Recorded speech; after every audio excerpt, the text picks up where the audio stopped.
ప్రస్తుత generation instant ఫుడ్కి అలవాటు పడిపోయింది. Fast food, Maggi, pizza, burger వంటి జంక్ ఫుడ్ తిని అనారోగ్యం పాలవుతున్నారు.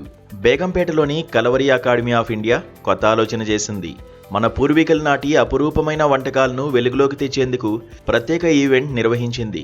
ఇప్పటికే 5 ప్రతిష్టాత్మక ప్రపంచ రికార్డులను తన ఖాతాలో వేసుకున్న ఈ సంస్థ ఇప్పుడు 6వ రికార్డు లక్ష్యంగా పరంపరగాట పాకకళ అనే వినూత్న కార్యక్రమాన్ని నిర్వహించింది. క్రిస్మస్ పండుగను పురస్కరించుకుని ఏర్పాటు చేసిన ఈ వేడుక ప్రాచీన భారతీయ వంటల వైభవాన్ని కళ్లకు కట్టింది.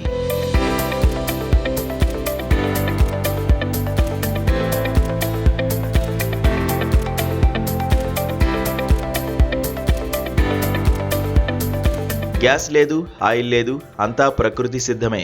ఈ కార్యక్రమం ప్రత్యేకత ఏంటంటే ఇందులో ఎక్కడా ఆధునిక పరికరాలను వాడలేదు. 104 మంది విద్యార్థులు బృందాలుగా విడిపోయి ఏకంగా 104 రకాల సంప్రదాయ వంటకాలను తయారు చేశారు. వంట వండడానికి గ్యాస్ స్టవ్లు కాకుండా మన తాతల కాలం నాటి కట్టెల పొయ్యిలు, పొట్టు పొయ్యిలు, మట్టి పొయ్యిలను మాత్రమే ఉపయోగించారు. అంతేకాకుండా ఇసుక, ఉప్పు వేడిని ఉపయోగించి వండే పురాతన పద్ధతులను ప్రదర్శించి అందరినీ ఆశ్చర్యపరిచారు.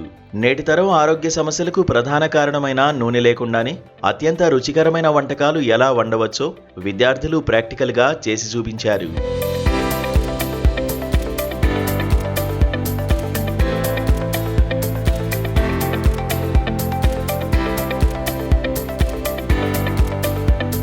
ప్రపంచవ్యాప్తంగా వంటలపై అనేక రికార్డులు ఉన్నప్పటికీ గ్యాస్ వాడకుండా పురాతన పద్ధతుల్లో ఇంత భారీ స్థాయిలో వంటలు చేయడం ఇదే మొదటిసారని కలవరి అకాడమీ చైర్మన్ సుధాకర్ రావు తెలిపారు. మన పూర్వీకుల జీవనశైలిలోని విజ్ఞానాన్ని నేటి తరానికి అందించడమే తమ ముఖ్య ఉద్దేశమని ఆయన పేర్కొన్నారు. ఈ అరుదైన దృశ్యాన్ని చూసేందుకు వివిధ ప్రాంతాల నుండి ప్రముఖ చెఫ్ మాస్టర్లు, విద్యార్థుల తల్లిదండ్రులు పెద్ద ఎత్తున తరలివచ్చారు.